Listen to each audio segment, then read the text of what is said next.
Assalamualaikum warahmatullahi wabarakatuh. Kali ini kita akan membahas tentang hukum Hardy-Weinberg. Agak susah ya pronunciation-nya, Weinberg gitu ya. Nah, Hardy-Weinberg ini ya ditemukan oleh dua tokoh. Pertama namanya G.H. Hardy, seorang ahli matematika dari Inggris, dan Dr. Wilhelm Weinberg. Nah, susah nih nyebut namanya nih. Dia adalah seorang dokter dari Jerman. Nah, hukum Hardy-Weinberg ini merupakan salah satu hukum yang memang sangat berperan penting dalam mekanisme evolusi, di mana prinsip Hardy-Weinberg itu menghubungkan frekuensi alel dengan frekuensi genotip dalam populasi kawin secara acak. Nah, sekarang coba kita bayangkan misalnya dalam populasi itu ada dua alel, ya, alel A dan alel B pada satu lokus, di mana biasanya frekuensi alel A itu dilambangkan dengan P dan frekuensi alel B itu dilambangkan dengan Q. Prinsip Hardy-Weinberg itu menyatakan bahwa setelah satu generasi, frekuensi genotipe kawin acak atau yang biasa juga kita sebut dengan random mating akan menjadi P kuadrat, 2PQ, dan Q kuadrat. Nah, tentu saja ya, jika tidak ada kekuatan evolusioner lainnya seperti seleksi alam, maka frekuensi genotipe itu akan diharapkan tetap konstan dan populasi dengan demikian dikatakan berada dalam keseimbangan Hardy-Weinberg. Jadi, kita ulangi bahwa dalam prinsip Hardy-Weinberg itu disebutkan frekuensi alel dan genotipe dalam satu populasi cenderung tetap konstan tanpa ada pengaruh yang mengganggu. Nah, kita ingatkan kembali apa yang dimaksud dengan alel dan genotipe di sini untuk bisa memudahkan mengikuti pemahaman slide-slide berikutnya. Alel adalah gen yang memiliki posisi pada kromosom yang sama, tetapi dia memiliki sifat bervariasi yang disebabkan oleh mutasi pada gen aslinya. Sedangkan gen adalah unit yang mewariskan sifat kepada setiap individu. Nah, prinsip Hardy-Weinberg sebenarnya tergantung pada sejumlah asumsi. Yang pertama, perkawinan acak, yaitu struktur populasi tidak ada dan memang perkawinan terjadi secara proporsional dengan frekuensi genotip. Ya. Yang kedua, tidak ada seleksi alam. Yang ketiga, ukuran populasi sangat besar, yaitu penyimpangan genetik dapat diabaikan. Yang keempat, tidak ada aliran atau migrasi gen. Yang kelima, tidak ada mutasi. Dan yang keenam, lokus itu bersifat autosomal. Nah, ketika asumsi ini dilanggar, maka dikatakan terjadi penyimpangan dari proporsi Hardy-Weinberg. Salah satu cara yang bermanfaat untuk memikirkan bagaimana prinsip Hardy-Weinberg ini sebenarnya dengan menggunakan metafora dari kolam gen atau gene pool. Nah, di sini individu menyumbangkan alel ke kolam gamet yang sangat besar. Ya, dalam populasi kawin acak tanpa terjadinya seleksi alam, genotipe keturunan ditemukan dengan mengambil sampel secara acak dua alel dari kumpulan gen ini. Satu dari ibunya dan satu dari ayah. Nah, karena alel yang diterima individu dari ibu itu tidak tergantung pada alel yang diterima dari ayah, maka probabilitas mengamati genotip tertentu ditemukan dengan, ya, kita bisa mengetahuinya dengan mengalihkan frekuensi alel ibu dan ayah. Ya, kalau misalnya kita mau tuliskan secara matematisnya adalah P tambah Q kuadrat itu akan sama dengan P kuadrat tambah 2PQ tambah Q kuadrat. Nah, sekarang Misalnya ini adalah tabel 2x2-nya ya untuk menjelaskan prinsip Hardy-Weinberg.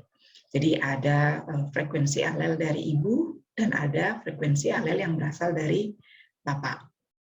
Nah, frekuensi alel dilambangkan dengan P dan proporsi alel B itu nanti dilambangkan dengan Q.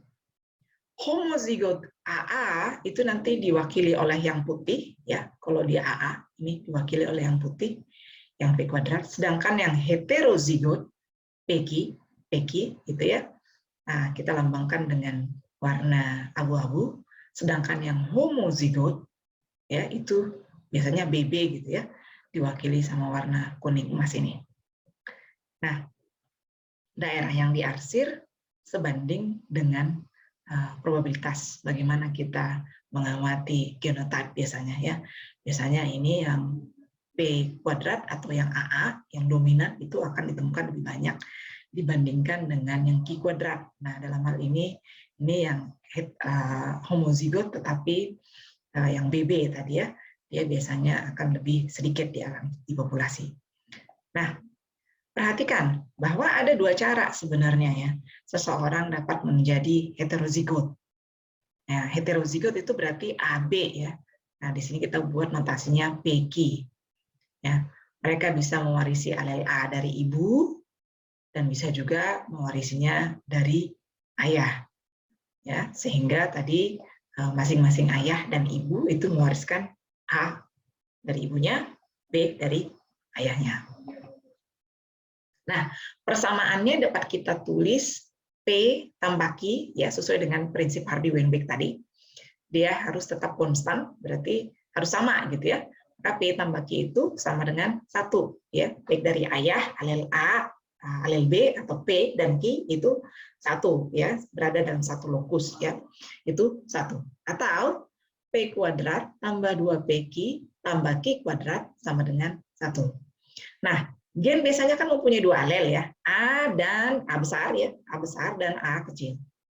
Frekuensi alel A biasanya itu kita tuliskan notanya P, frekuensi alel A kecil itu biasanya Q. Sedangkan frekuensi genotipe AA itu P kuadrat, frekuensi genotipe AA yang kecil itu Q kuadrat, frekuensi genotipe A besar A kecil itu 2PQ. Jadi persamaan Hardy-Weinberg itu akan berlaku seperti ini ya. P tambah Q sama dengan 1, P kuadrat tambah 2PQ tambah Q kuadrat sama dengan 1. Nah, sekarang kita lihat contoh. Kita mengasumsikan misalnya populasi ada 36% populasi itu homozigot. Resesif ya. Homozigot alel resesif. Ya, kita lambangkan dengan A. Oke, jadi homozigot resesif ya A. Asumsikan populasi berada pada keseimbangan Hardy-Weinberg equilibrium. Pertanyaannya, berapa frekuensi alel resesif A dalam populasi ini? Ya. Jadi tadi ulangi, kita mengasumsikan populasi di mana 36% dari populasi homozigot itu untuk alel resesif tertentu, dalam hal ini A. Ya, jika memang populasi ini berada dalam keseimbangan Hardy-Weinberg equilibrium, berapa frekuensi alel resesif A pada populasi tersebut? Nah, berarti alel resesif kan, alel resesif yang dituliskan dalam nota A tadi itu adalah sama dengan Q ya, Q kuadrat. Ya, Q kuadratnya diketahui berapa? 36%. 36%-nya itu sama dengan 0,36. Ya, itu kan baru Q kuadrat ya. Sekarang kita mau mencari Q-nya, maka akar dari 0,36 sama dengan 0,6. Maka alel resesif A-nya adalah 0,6, frekuensinya 0,6. Ya. Itu untuk yang resesif A. Sekarang, pertanyaan berikutnya, dengan menggunakan soal yang sama, kita mengasumsikan populasi tadi 36% homozigot untuk resesif A, ya, alel resesif A. Maka pertanyaan berikutnya, apabila ini dalam populasi dalam keadaan keseimbangan Hardy-Weinberg equilibrium, berapa frekuensi alel dominan? A, ya, A besar. Jadi kan dalam populasi tadi ada 2 alel, ya. Alel A besar, A kecil, ya. A besar itu yang dominan alelnya, A kecil itu alel yang sifatnya resesif. Maka untuk pertanyaan nomor 2 ini yang ditanyakan, berapa frekuensi alel dominan A besar pada populasi ini? Nah, tadi kita sudah mengetahui bahwa alel A resesif itu 0,6 atau Q, ya. Sementara kita tahu bahwa hukum Hardy-Weinberg menyatakan bahwa P tambah Q itu sama dengan 1. Q-nya udah tahu nih kita 0,6. Maka P tambah 0,6 sama dengan 1, sehingga diketahui P-nya sama dengan 0,4. Ya, jadi frekuensi alel dominan A-nya adalah 0,4. Selanjutnya, pertanyaan berikutnya, dengan menggunakan soal yang sama, kita tetap mengasumsikan bahwa 36% populasi homozigot alel resesif A, ya. Populasinya berada dalam keadaan seimbang HWE, ya, Hardy-Weinberg equilibriumnya terpenuhi. Nah, kemudian berapa persentase populasi yang homozigot untuk alel dominan A, ya. Nah, sekarang kita tahu P tadi 0,4. P kuadratnya berarti 0,4 kuadrat. Sehingga kita peroleh P kuadrat itu sebesar 0,16 atau 16%. Jadi populasi homozigot untuk alel dominan A adalah 16%, atau P kuadratnya adalah 16%. Oke? Nah, sekarang pertanyaannya kemudian dengan soal yang sama, berapa persentase populasi yang heterozigot? Ya?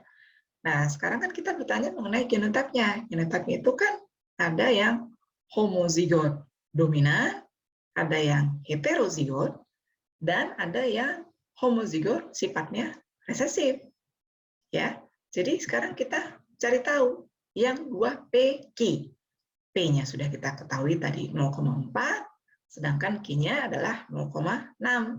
Dengan demikian, kita bisa mengetahui bahwa populasi yang heterozigot adalah sebesar 48%. Nah, kemudian pertanyaannya, kenapa kita harus memulai dengan mencari persentase resesif homozigot dalam populasi?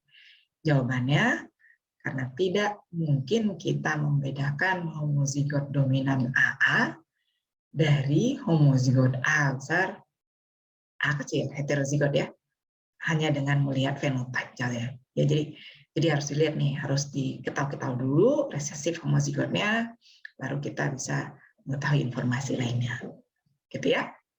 Nah, sekarang bagaimana misalnya kita mengetahui, kalau tadi kan asumsi dari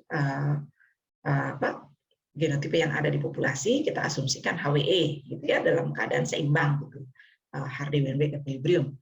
Nah, sekarang bagaimana caranya kalau kita ingin mencari tahu benar tidak misalnya distribusi genotipe yang ada di populasi itu benar berada dalam keadaan yang seimbang, maka kita perlu melakukan tes, ya, tes Hardy-Weinberg equilibrium. Nah, sebetulnya kita bisa menggunakan uji chi-square, ya, chi kuadrat, gitu, dengan 1 derajat kebebasan. Jadi degree of freedom-nya itu yang digunakan adalah 1. Sehingga kita bisa menghitung keseimbangan Hardy-Weinberg. Caranya, pertama, kita hitung dulu jumlah individu yang diamati pada setiap genotype.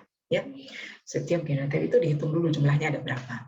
Biasanya, frekuensi genotipe ini kemudian bisa digunakan untuk mendapatkan frekuensi alel, ya, dalam hal ini P dan Q. Nah, kemudian jumlah individu yang diharapkan, tadi kan yang diamati ya, kalau yang diamati kan kita bisa hitung gitu. Nah, menghitung jumlah yang diharapkan dari setiap genotype itu bisa kita lakukan dengan mengalikan jumlah total individu dengan P kuadrat, 2PQ, dan Q kuadrat. Kemudian, baru statistik chi-square-nya dapat dihitung untuk setiap genotype. Persamaan yang digunakan, chi-square-nya, jadi ini menggunakan hukum chi-square aja jadinya ya. Chi-square sama dengan berapa jumlah yang diamati untuk masing-masing genotype, ya, dikurang dengan yang diharapkan pada genotype itu juga, ya, kemudian dikuadratkan, kemudian dibagi dengan jumlah yang diharapkan. Ya, jadi jumlah yang diamati dikurang dengan jumlah yang diharapkan dalam kurung, ya, itu dikuadratkan, kemudian dibagi dengan jumlah yang diharapkan. Nah, nanti nilai chi-square dari setiap genotype itu dijumlahkan, ya, dijumlahkan. Jika misalnya hasil uji statistik chi-square-nya ya secara keseluruhan itu lebih dari 3,84, maka hipotesis 0 bahwa populasi berada dalam keseimbangan Hardy-Weinberg itu dapat ditolak. Artinya kalau nilai P-nya kurang dari 0,05, gitu ya. Nah, sekarang contoh. Ada distribusi genotype seperti ini ya, seperti tabel ini. Ada genotype AA ya, kalau genotype itu kombinasi dari dua alel ya, AA, AB, BB. Nah, kemudian kita mengamati distribusi AA ini jumlahnya ya 117, yang AB itu 74, sedangkan yang BB ya itu ada 29. Total semua genotipe yang diamati adalah 220. Nah, sekarang yang pertama kita mau ngitung dulu tuh. Ya, berapa sebetulnya alel P-nya atau alel A-nya gitu ya. Alel A-nya berapa? Jadi kita menghitungnya yang pertama ya. P sama dengan F, frekuensi dari AA tambah setengah frekuensi dari AB. Kenapa begitu? Nah, karena AB ini ada alel A dan alel B di situ kan. Jadi karena dia heterozigot ya. Heterozigot ini dibentuk oleh alel A dan alel B. Maka kita bagi dua gitu ya. Jadi ini adalah frekuensi untuk A ya, alel A atau P gitu. Maka P-nya sama dengan 117 ditambah setengah dari 74 ya. Heterozigotnya ada 74 sehingga jumlahnya 154. Kemudian ini kan baru jumlah P ya, belum proporsinya semua. Sementara jumlah genotip keseluruhan itu ada 220. Nah, kalau begitu proporsi alel A-nya itu di dalam populasi ini adalah 154 dibagi dengan 220. Sama dengan 0,7. Nah, kalau sudah ketahuan P-nya, untuk mencari Q menjadi mudah. Karena prinsip HWE tadi, P tambah Q harus sama dengan 1. Maka 1 dikurang 7, 1 dikurang 0,7, itu sama dengan 0,3. Nah, untuk mengeceknya benar apa tidak, coba sekarang, semua genotype-nya kan jumlahnya 220. 220, kemudian tadi yang P-nya kita udah tahu, jumlahnya 154. Itu sama dengan 66. Nah, kemudian kita cek 66 kalau dibandingkan dengan 220 itu ternyata sama dengan 0,3. Ya.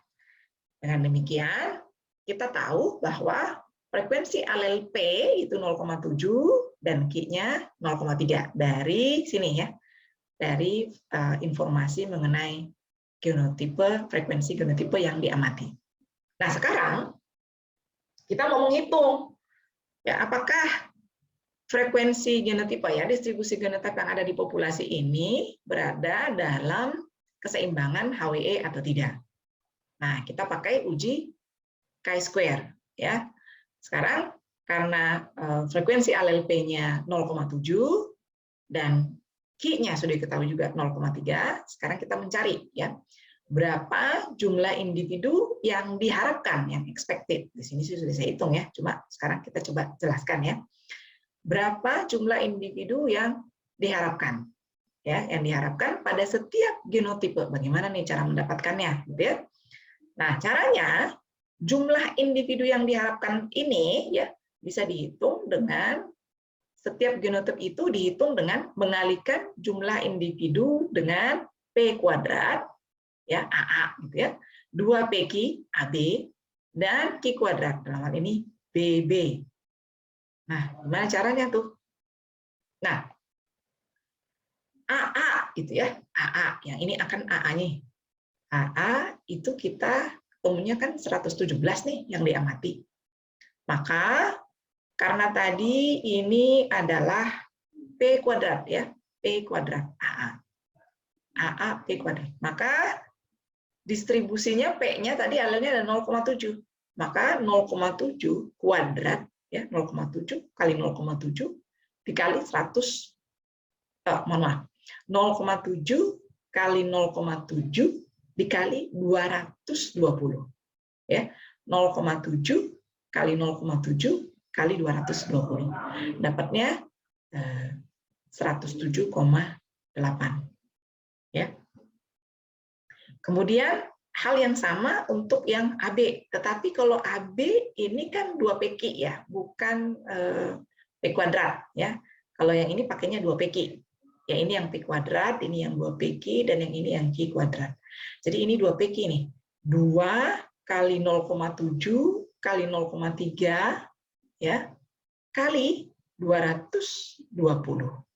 Hasilnya 92,4. Selanjutnya yang BB ya, yang BB. Ini berarti yang Q kuadrat. Q kuadrat. Nah, 0,3 kuadrat atau 0,3 kali 0,3 dikali 220. Nah, ketemunya 19,8. Nah, kemudian kita menghitung nilai dari chi-square ya. Nilai chi-square itu kita hitung dengan cara 117 ya, nilai yang diamati dikurang dengan nilai yang diharapkan. Baru kemudian kuadratkan dibagi dengan yang diharapkan, kan gitu. Berarti ya untuk chi-square genotipe AA maka bisa dihitung dengan cara 117 dikurang 107,8 kuadrat dibagi 107,8. Hasilnya 0,785. Kemudian yang untuk AB hal yang sama. Ya, ini kita hitung dengan cara 74 ya yang diamati dikurang dengan 92,4 dikuadratkan baru dibagi dengan 92,4. Hasilnya 3,6,8. Kemudian yang BB juga seperti itu. Dengan cara yang sama, kita akan mendapatkan nilai chi-square 4,275. Nah, setelah didapatkan nilai chi-square untuk semua genotype, maka baru kita jumlahkan nih totalnya berapa? Totalnya 8,724. Nah, kita cek chi-square dari 8,724 dengan DF1 ya pada tabel chi-square itu menghasilkan nilai P 0,00172. Nah, ini menunjukkan bahwa ada penyimpangan yang signifikan secara statistik dari proporsi Hardy-Weinberg. Sekian penjelasan mengenai hukum Hardy-Weinberg. Terima kasih atas perhatiannya. Assalamualaikum warahmatullahi wabarakatuh.